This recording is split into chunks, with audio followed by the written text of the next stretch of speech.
Hi friends, ഞാനിന്നിവിടെ ചെയ്യാൻ പോകുന്നത് മയണൈസാണ്. അപ്പോൾ എഗ്ഗ് വെച്ചിട്ടുള്ള മയണൈസാണ് ചെയ്യാൻ പോകുന്നത്. അതിന് വേണ്ടിയിട്ട് ഞാനിവിടെ 2 എഗ്ഗ് എടുത്തിട്ടുണ്ട്.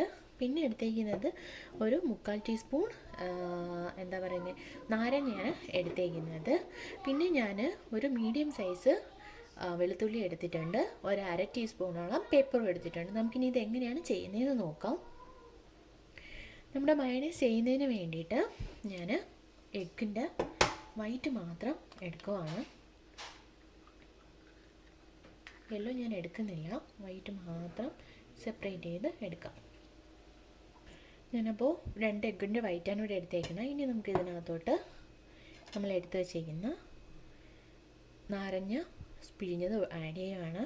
അപ്പോൾ നിങ്ങൾക്ക് നാരങ്ങ ആഡ് ചെയ്യണമെന്നില്ല, അതിന് പകരം വിനീഗർ ഒഴിച്ചാലും മതി. ഒരു 1/2 ടീസ്പൂണോളം വിനീഗർ ആഡ് ചെയ്ത് കൊടുത്താൽ മതി. ഇനി ഇതിലേക്ക് ഞാൻ പെപ്പർ ആഡ് ചെയ്ത് കൊടുക്കുക. ഒരു 1/2 ടീസ്പൂൺ പെപ്പർ എടുത്ത് വെച്ചേക്കുന്ന ആഡ് ചെയ്ത് കൊടുക്കുക. ഇനി നമുക്കിതൊന്ന് അടിച്ചെടുക്കാം. അപ്പോൾ നമുക്ക് ഇത് എങ്ങനെയാണ് അടിച്ചെടുക്കുന്നതെന്ന് നോക്കാം. നമ്മൾ മിക്സിയിൽ അടിച്ചെടുക്കുമ്പോഴത്തേക്കും ഒരു കാര്യം ശ്രദ്ധിക്കുക, ഈ ജസ്റ്റ് കുറച്ച് സെക്കൻഡ്സ് മാത്രം മതി. എന്നിട്ട് അതിനുശേഷം നമുക്കിത് ഓഫ് ചെയ്യണം. അപ്പോൾ ഞാനിത് ഓൺ ചെയ്യാൻ പോവാം.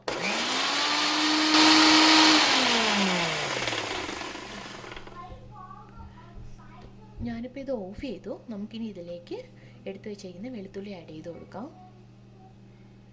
ഞാനിതിലേക്ക് എടുത്തു വെച്ചിരുന്ന മീഡിയം സൈസ് വെളുത്തുള്ളി കുഞ്ഞു കുഞ്ഞായിട്ട് കട്ട് ചെയ്തിട്ടുണ്ട്, അതിനെ കൂടി ആഡ് ചെയ്യുക. നമുക്കിതൊന്നും കൂടി ഇനി അടിക്കാം. ഞാനപ്പോൾ ഇത് വീണ്ടും റിവേഴ്സ് അടിക്കുക. ഇതാ കണ്ടോ, റിവേഴ്സ് വീണ്ടും ഇതുപോലെ കുറച്ച് ഒരുപാട് ടൈമൊന്നും അടിക്കേണ്ട, റിവേഴ്സ് കുറച്ച് ടൈം ഇട്ട്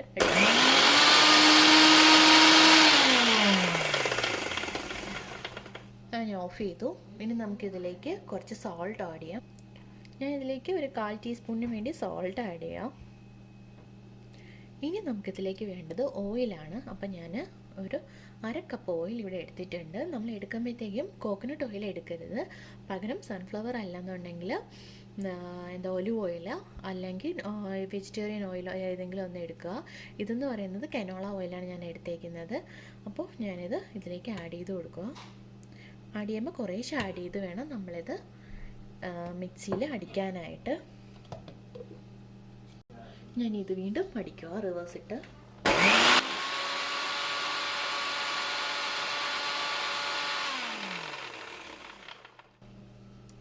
നമുക്കിനി ഇതിലേക്ക് കുറച്ചുകൂടി ഓയിൽ ആഡ് ചെയ്ത് കൊടുക്കാം. ഞാനിതിലേക്ക് കുറച്ചുകൂടി ഓയിൽ ആഡ് ചെയ്ത് കൊടുത്തിട്ടുണ്ട്. ക്ലോസ് ചെയ്യുക, അടിച്ചെടുക്കാം.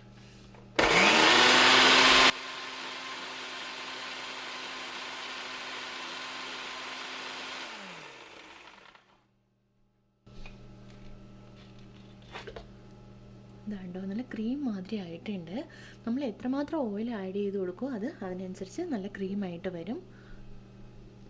നമുക്കിതിൻ്റെ സൈഡിൽ പറ്റി പിടിച്ചിരിക്കുന്ന എല്ലാം ഒന്ന് മൂവ് ചെയ്ത് കൊടുക്കാം.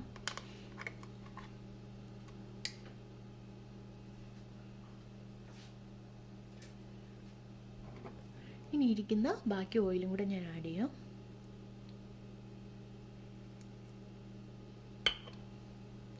നമ്മൾ എത്രമാത്രം ഓയിൽ ആഡ് ചെയ്യുന്നു അതിനനുസരിച്ച് നല്ല ക്രീമി ആയിട്ട് വരും. ഇത് ഓൺ ചെയ്യുക.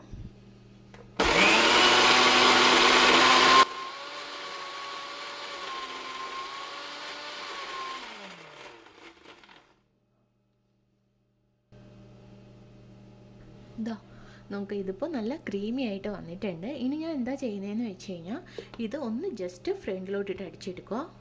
ഞാനപ്പോൾ ഇതൊന്ന് ജസ്റ്റ് ഫ്രണ്ടിലോട്ട് സ്പീഡ് കൂട്ടാൻ പോവുകയാണ്. ഇത്രയും നേരം നമ്മൾ റിവേഴ്സാണ് ചെയ്തുകൊണ്ടിരുന്നത്. ഇതിപ്പോൾ ലാസ്റ്റ് ഫുൾ ഓയിൽ ഒഴിച്ച് കഴിഞ്ഞു, നല്ല ക്രീം മാതിരി വന്നിട്ടുണ്ട്. ഇനി ജസ്റ്റ് ഒന്ന് സ്പീഡ് കൂട്ടുക, ഒരു 1ലേക്ക് മതി. നമുക്ക് ഓപ്പൺ ചെയ്ത് നോക്കാം എന്തായാലും. നമ്മുടെ മയണൈസ് ഇപ്പോൾ റെഡി ആയിട്ടുണ്ട്. ഇതാകണ്ട നല്ല കട്ടിക്ക് വന്നിട്ടുണ്ട്, നല്ല ക്രീം മാതിരി. ഇതൊന്നും കാണിച്ചു തരാം ഞാൻ. ഇതാണ്ടോ, ഇങ്ങനെ കിട്ടും നമുക്ക് ലാസ്റ്റ്. നമുക്കപ്പോൾ ഇനി ഇതൊരു പ്ലേറ്റിലോട്ട് മാറ്റാം. മയണൈസ് അപ്പോൾ ഞാൻ ഒരു ബൗളിലോട്ട് മാറ്റിയിട്ടുണ്ട്. ഇതെന്ന് പറയുമ്പോഴത്തേക്കും ഞാൻ എഗ്ഗിൻ്റെ വൈറ്റ് മാത്രമേ എടുത്തിട്ടുള്ളൂ. നിങ്ങൾക്ക് വേണമെങ്കിൽ എഗ്ഗ് ഫുള്ളായിട്ട് വേണമെങ്കിൽ എടുക്കാം. ഇപ്പോൾ 2 എഗ്ഗിൻ്റെ വൈറ്റ് മാത്രം ഞാൻ എടുത്തത്. എഗ്ഗ് ഫുള്ളായിട്ട് എല്ലാം കൂടി ചേർത്ത് വേണമെങ്കിൽ എടുക്കാം. ബട്ട് അതിലുള്ള പ്രശ്നം എന്ന് വെച്ച് കഴിഞ്ഞാൽ നമ്മൾ ആ എഗ്ഗ് ഫുള്ളായിട്ട് എടുക്കുമ്പോഴത്തേക്ക് ആ യെല്ലോയുടെ നിങ്ങൾക്കറിയാമല്ലേ, നമ്മൾ ആ പച്ച ഒരു സ്മെല്ല് ആ എഗ്ഗ് എടുക്കുന്നവർക്ക് അറിയാമായിരിക്കാം. മഞ്ഞ എടുക്കുമ്പോഴത്തേക്ക് വല്ലാത്തൊരു സ്മെല്ല് വരും അതിന്. അപ്പോൾ അത് ഇഷ്ടമുള്ളവർക്കാണെങ്കിൽ അങ്ങനെ ഫുള്ളായിട്ട് ആഡ് ചെയ്യാം. അല്ലാന്നുണ്ടെങ്കിൽ ഇങ്ങനെ എടുക്കുന്നതായിരിക്കും കുറച്ചുകൂടെ നല്ലത്. ഇനി ഞാൻ ചെയ്യാൻ പോകുന്നതെന്ന് പറഞ്ഞാൽ ഇതിൻ്റെ ഡിഫറെൻറ്റ് ടൈപ്പ് ഞാൻ ചെയ്യാൻ പോവാം. ഇപ്പോൾ ഇവിടെ ഒന്ന് സ്പൈസി മസാലയും ഒന്ന് ചിക്കൻ മസാലയായിട്ടാണ് ഞാനിത് ചെയ്യാൻ പോകുന്നത്, രണ്ടായിട്ട്. അപ്പോൾ ഇനി ഇത് രണ്ടായിട്ട് ഡിവൈഡ് ചെയ്യാൻ പോവാം. ഞാനിപ്പോൾ നമ്മൾ ഉണ്ടാക്കിയിരുന്ന മയണൈസ് 2 പ്ലേറ്റിലായിട്ട് ഡിവൈഡ് ചെയ്തെടുത്തിട്ടുണ്ട്. 2 ടേബിൾ സ്പൂൺ വീതമാണ് രണ്ടിലേക്ക് ആഡ് ചെയ്തേക്കുന്നത്. ഇനി നമുക്കിതിലേക്ക് എന്താണ് വേണ്ടതെന്ന് നോക്കാം. ഞാനിപ്പോൾ സ്പൈസി മയണൈസിന് വേണ്ടിയിട്ട് കുറച്ച് പുതിനയിലയും കുറച്ച് മല്ലിയിലയും ഒരു മുളകുമാണ് ഇവിടെ എടുത്തേക്കുന്നത്. ഇനി നമുക്കിത് ചെയ്യാൻ വേണ്ടിയിട്ട് ഇതെല്ലാം കൂടി നമുക്കൊരു ജാറിനകത്ത് ഫസ്റ്റ് അടിച്ചെടുക്കാം. ഞാൻ ഈ ജാറിലേക്ക് നമ്മൾ എടുത്ത് വെച്ചിരുന്ന മല്ലിയില പുതിനയെല്ലാം ആഡ് ചെയ്യാണ്. മല്ലിയില ഞാൻ ഒരു 3 തണ്ടാണ് എടുത്തിട്ടുള്ളത്. ഒരു ചില്ലി, ഒരു 6 ലീഫ്, 6 ഒരു 10 പുതിനയില ലീഫ്, ഇതെല്ലാം കൂടി അടിച്ചെടുക്കുക. ഞാൻ നമ്മുടെ പുതിനയിലയും മല്ലിയിലയും മുളകും കൂടെ മിക്സ് ചെയ്തത് അരച്ചത് ഞാൻ ഇതിലേക്ക് ആഡ് ചെയ്ത് കൊടുക്കുക. നന്നായിട്ട് മിക്സ് ചെയ്തെടുത്തിട്ടുണ്ട്. അപ്പോൾ ഇത് ഞാൻ മാറ്റി വയ്ക്കാം. നെക്സ്റ്റ് ഞാൻ ചെയ്യാൻ പോകുന്നത് ചിക്കൻ ടിക്ക മസാലയാണ്. അപ്പോൾ അതിന് വേണ്ടിയിട്ട് ഞാൻ കുറച്ച് ചിക്കൻ ടിക്കയുടെ മസാല ഞാൻ എടുത്ത് വെച്ചിട്ടുണ്ട്. ഒരു ടീസ്പൂണിന് വേണ്ടി എടുത്തിട്ടുണ്ട്. അത് ഞാൻ ഇതിലേക്ക് ആഡ് ചെയ്യുക. ഇനി ഞാൻ ഇതിലേക്ക് ഒരു 1/2 ടീസ്പൂൺ ചില്ലി സോസും കൂടെ ആഡ് ചെയ്ത് കൊടുക്കുക. എന്നിട്ട് നമുക്കിതെല്ലാം കൂടി മിക്സ് ചെയ്യാം.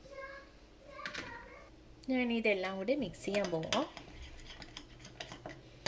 നമുക്കൊരു റെഡ് കളർ കിട്ടും, ലൈറ്റ് റെഡ് കളർ കിട്ടും. ഞാനപ്പോൾ 3 ടൈപ്പ് മയണൈസും ഇവിടെ റെഡിയാക്കി വെച്ചിട്ടുണ്ട്. ഇതെന്ന് പറഞ്ഞു കഴിഞ്ഞാൽ നമ്മൾ സാധാ മയണൈസ് 2 എഗ്ഗിൻ്റെ വൈറ്റ് മാത്രം എടുത്ത് ഉണ്ടാക്കിയതാണ്. ഇതെന്ന് പറയുമ്പോഴത്തേക്കും നമ്മൾ ചിക്കൻ ടിക്ക മസാല വെച്ചിട്ട് മറ്റേ ചില്ലി സോസും കൂടെ ആഡ് ചെയ്ത് ഉണ്ടാക്കിയത്. ഇതെന്ന് പറഞ്ഞു കഴിഞ്ഞാൽ പുതിനയിലയും നമ്മുടെ മല്ലിയിലയും പച്ചമുളകും കൂടെ ഇട്ടുണ്ടാക്കിയത്. അപ്പോൾ ഇത് നമുക്കെന്ന് പറഞ്ഞാൽ എല്ലാവർക്കും ഇപ്പോൾ സാധാ മയണൈസ് ഇഷ്ടപ്പെടുമെന്നില്ല. കാര്യം അതിൽ എരിവൊന്നും കാണത്തില്ല, നമ്മൾ കുറച്ച് പെപ്പറാണ് ആഡ് ചെയ്യുന്നത്. സോ അതുകൊണ്ട് തന്നെ അത് അത്രത്തോളം എല്ലാവർക്കും ഇഷ്ടപ്പെടണമെന്നില്ല. പക്ഷേ ഇതെന്ന് പറയുമ്പോൾ നല്ല സൂപ്പർ ടേസ്റ്റാണ്. നിങ്ങൾ ട്രൈ ചെയ്ത് നോക്കുക. ചിക്കൻ ടിക്ക മസാലയും അതെ, പുതിനയും മല്ലിയിലയും കൂടി ഇട്ടതും അതെ. അതിനകത്ത് നമ്മൾ പച്ചമുളകൊക്കെ ആഡ് ചെയ്തിട്ടുള്ളതുകൊണ്ട് പുതിനയിലയും മല്ലിയിലയും നല്ല സ്പൈസി മസാല നല്ല സൂപ്പർ ടേസ്റ്റാണ്. നമ്മളിപ്പോൾ ഷവർമയൊക്കെ ഉണ്ടാക്കണമെങ്കിൽ വെറും നമുക്ക് മയണൈസ് ഇഷ്ടമല്ലാത്തവർക്കാണെങ്കിൽ നമുക്കിത് ഇതുപോലെ ഒന്ന് ട്രൈ ചെയ്ത് കൊടുക്കാം. പിന്നെ നമുക്ക് അല്ലാണ്ട് ഇപ്പോൾ ഗ്രിൽഡ് ചിക്കനൊക്കെ ചെയ്യും നമ്മൾ. അപ്പോൾ ഗ്രിൽഡ് ചിക്കൻ ചെയ്യണവരുണ്ടെന്നുണ്ടെങ്കിൽ അവർക്ക് അതിൻ്റെ കൂടെ കഴിക്കാൻ ബെസ്റ്റ് ഒരു കോമ്പിനേഷനാണ് നമ്മുടെ ഈ ചിക്കൻ ടിക്ക മസാല.